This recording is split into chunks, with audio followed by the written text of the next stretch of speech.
Emotions or expressions are very important in singing.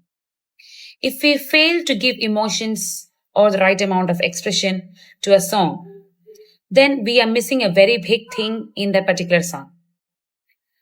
For example, if a song about drama is sung in this manner, ಇನ್ನಷ್ಟು ಬೇಕೆನ್ನ ಹೃದಯಕ್ಕೆ Rama ನಿನ್ನಷ್ಟು ನೆಮ್ಮದಿಯು ಎಲ್ಲಿಹುದು Rama Rama Rama Rama Rama. If we sing in this way, let's try.